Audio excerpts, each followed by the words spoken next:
NDA ने जैसे तैसे बिहार में सरकार तो बना ली, लेकिन विवादों से एनडीए का नाता छूट नहीं रहा है।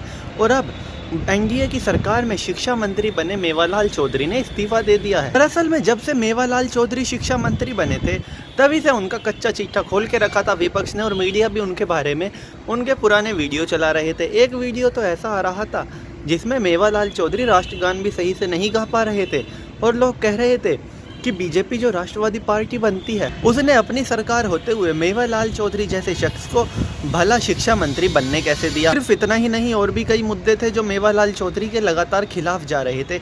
उनमें से एक ये था कि उनके पास कई तरह के मुकदमे दर्ज हैं, और भ्रष्टाचार का मुकदमा उनके गले की फांस बना। जब से उन्हें शिक्षा मंत्री बनाया गया, तब से लगातार तेजस्वी यादव की पार्टी को मौका मिला सरकार पर निशाना साधने का, नीतीश कुमार पर निशाना साधने का, बीजेपी पर निशाना साधने का। जिसके बाद अंततः उनकी मुलाकात हुई नीतीश कुमार से, और शायद नीतीश कुमार ने उनसे कह दिया कि भैया आप इस्तीफा ही दे दीजिए, पहले ये जितने आपके ऊपर आरोप लगे हैं पहले इनसे पाक साफ निकलिए। जिसके बाद मेवालाल चौधरी ने कहा है कि जो लोग ये कह रहे हैं कि उनकी पत्नी की मौत के लिए वो जिम्मेदार हैं, वो सभी के ऊपर मानहानि का केस करेंगे और 50 करोड़ रुपए की मानहानि का मुकदमा ठोकेंगे। मेवालाल चौधरी का राजनीतिक करियर हमेशा से ही इसी तरह का रहा, और उनके खिलाफ हमेशा ही विवाद रहे, और विवादों से उनका गहरा नाता रहा, और यही कारण है कि अब उनको शिक्षा मंत्री बनने के बाद भी इस्तीफा देना पड़ा है। इससे पहले जब वो यूनिवर्सिटी के कुलपति थे, तब उनको सस्पेंड कर दिया गया था क्योंकि उन पर भ्रष्टाचार के आरोप थे।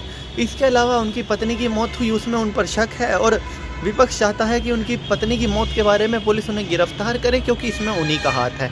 तो जिस शख्स पर इतने सारे आरोप हो, भ्रष्टाचार से लेकर पत्नी के मौत मामले तक में घिरा हो, इसके अलावा जब कुलपति रहा हो तब सस्पेंड हो गया हो, तो जाहिर सी बात है उसके मंत्री बनते ही विपक्ष को तो हमला बोलना ही था।